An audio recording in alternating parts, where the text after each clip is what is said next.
Mutual fund सही है हे एक बघतो आणि आपण इन्व्हेस्टमेंट करायला चालू करतो. पण सही हे कधी प्रूव्ह होतं, ज्यावेळेस तुम्ही त्या म्युच्युअल फंडमध्ये 5-10 वर्ष 15 वर्ष त्या फंडला ग्रो होण्यासाठी स्कोप देता. अदरवाईज तुम्ही जर का तुमच्या गरजेनुसार म्युच्युअल फंडमधनं पैसे काढत गेलात तर तुम्हाला कधीही त्याच्यात प्रॉफिट मिळू शकत नाही.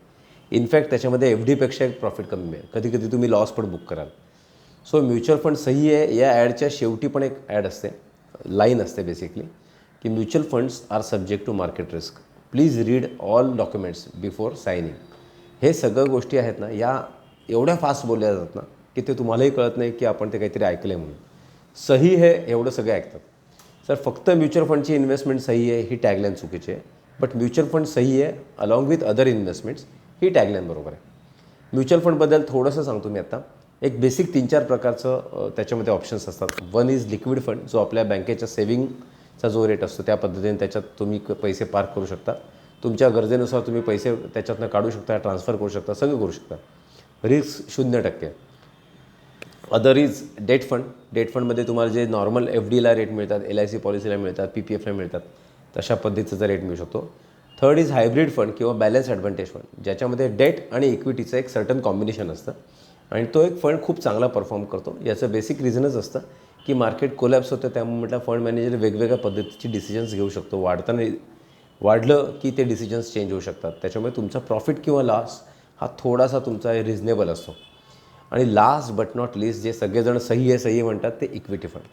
की इक्विटीमध्ये जर का तुम्ही इन्व्हेस्टमेंट करताय आणि त्यांना तुम्ही चांगला होरायझन ठेवताय म्हणजे लॉंग टर्मचा, तर त्याच्यात खूप चांगले रिटर्न्स होऊ शकतात.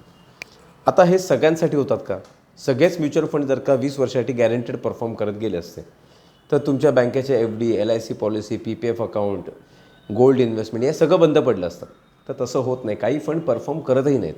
काही फंड खूप चांगल्या पद्धतीने परफॉर्म करतात. काही फंड असतात ते 19%च्या ऐवजी 40%, 50%, 100% देतात. सो इट डिपेंड्स अपॉन कुठला फंड तुम्ही चूज करताय आणि त्या फंडमध्ये तुम्ही किती मॉनिटर करताय. बिईंग इंडिव्हिज्युअल किंवा ॲज अ लेमॅन आपल्याला ते प्रत्येक वेळेस शक्य होत नाही. ॲज अ कन्सल्टंट आमच्याकडनं आम्ही ते दर 3 वर्ष, 5 वर्ष, 7 वर्ष प्रत्येक एक सर्टन पिरियड झाल्यानंतर त्याच्यामध्ये आम्ही मॉनिटर करायला लागतो की याचा फंड काय पद्धतीने ग्रो होतं आणि याच्या इन्व्हेस्टमेंट स्ट्रॅटेजीज काय आहेत. एखाद्या फंडची इन्व्हेस्टमेंट कुठल्या शेअर्समध्ये होते, त्या शेअर्सचं पुढचं भवितव्य काय, या सगळ्या गोष्टी थोड्याशा तरी प्रमाणात बघायला लागतात आणि ज्या ॲज अ कन्सल्टंट आम्ही बघत असतो. सो म्युच्युअल फंडची इन्व्हेस्टमेंट ॲक्च्युली सही आहे, बट ती म्युच्युअल फंडचीच इन्व्हेस्टमेंट सही आहे अशा अँगलने तुम्ही फक्त एकाच म्युच्युअल फंडमध्ये किंवा म्युच्युअल फंड एकाच सेक्टरमध्ये इन्व्हेस्टमेंट करू नका. इक्विटी फंडमध्ये पण वेगवेगळे प्रकार असतात. सेक्टरल फंड असतो, त्याच्यानंतर थीमॅटिक फंड असतो. तर कुठली थीम चांगली आहे, कुठलं सेक्टर चांगलं आहे, आता पुढे येणारं काय चांगलं असणार आहे, तर या सगळ्या गोष्टी तुमच्या इन्व्हेस्टमेंटला खूप मॅटर करतात. सो म्युच्युअल फंडमध्ये जर का तुम्हाला इन्व्हेस्टमेंट करायचं असेल तर डेफिनेटली तुम्ही तुमच्या कन्सल्टंटला जो ऑलरेडी तुमचा असेल त्याला कन्सल्ट करू शकता किंवा मी आहे, माझं नाव वैभव जोशी, माझा नंबर आहे 9819401681. मी तुम्हाला म्युच्युअल फंडबद्दल इन्व्हेस्टमेंट पण करून देईन आणि त्या पद्धतीच्या गायडन्स पण देईन की तुम्हाला जर का करायचं असेल तर ते मी तुम्हाला पण सांगू शकेन की काय करू शकतो आपण. फक्त म्युच्युअल फंड सही आहे टॅगलाईन चुकीचे, बट म्युच्युअल फंड सही आहे, इट इज गुड. तुम्ही डेफिनेटली म्युच्युअल फंडमध्ये इन्व्हेस्टमेंट केले पाहिजेत. Depends upon your age. आपण ते म्युच्युअल फंडची इन्व्हेस्टमेंट कुठल्या पॅरामीटर्समध्ये आपण करू शकतो ते आपण नंतर बघू शकतो. Thank you so much. Have a nice day. Thank you.